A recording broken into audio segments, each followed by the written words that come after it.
ঈদ মানেই পরিবারের সঙ্গে আনন্দ ভাগাভাগি, কিন্তু কারাগারের দেয়ালের ভেতরে সেই আনন্দের সঙ্গে মিশে থাকে দূরত্ব আর অপেক্ষার কষ্ট। তবুও প্রিয়জনকে কয়েক মুহূর্তের জন্য কাছে পেয়ে ঈদের দিনে একটু হাসি ফিরেছে কেরানীগঞ্জের ঢাকা কেন্দ্রীয় কারাগারের অনেক বন্দির মুখে। প্রিয়জনদের সঙ্গে দেখা, ফোনে কথা আর খাবারের আয়োজন ঘিরে সেখানে তৈরি হয় আবেগঘন এক পরিবেশ। আরিফুল ইসলামের রিপোর্ট, জানাচ্ছেন সুবর্ণা মেহসাবিন। নগদ নিয়ে এলো হার না মানা হার অফার। সর্বনিম্ন 10,000 টাকা রেমিটেন্স নগদে পাঠালে থাকছে স্বর্ণের হার জেতার সুযোগ।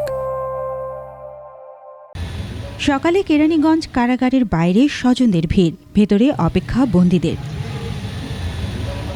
ঈদ উপলক্ষে বিশেষ ব্যবস্থায় বন্দীদের স্বজনদের সঙ্গে দেখা ও ফোনে কথা বলার সুযোগ দিয়েছে কারা কর্তৃপক্ষ। 15 তারিখের ভিতরে ছাড়া দেখা করা যাবে না, এই কারণে আজকে ঈদের দিন দেখা করতে দিবে, কারণে দেখা করতে আসলাম। আমার আয়ের পথ আমার হাজবেন্ড একমাত্র, সেখানে আমি আজকে 6টা মাস ধরে যে আমার সংসার কিভাবে চলতেছে কিচ্ছু দুইবারে আমি কোর্টে থেকে জামিন করাইছি, কিন্তু বের করতে পারিনি। ঈদ ঘিরে বন্দীদের জন্য ছিল বিশেষ খাবারের আয়োজন। সকালে পায়েস মুড়ি, দুপুরে পোলাও, গরু বা খাসির মাংস, রোস্ট, মিষ্টি, পান সুপারি ও সালাদ। সকালে হয়েছে ঈদের জামাত, এরপর ছিল সাংস্কৃতিক অনুষ্ঠান। আর বন্দীদের শিশু সন্তানদের জন্য রাখা হয়েছে ফ্রি জুস কর্নার, চিপস ও চকলেট।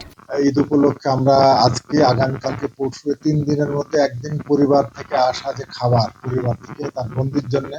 ঈদের দিনেও কারামুক্ত হয়েছেন অনেকে। দীর্ঘদিন পর পরিবারের কাছে ফিরতে পেরে উচ্ছ্বাস ছিল তাদের কণ্ঠে।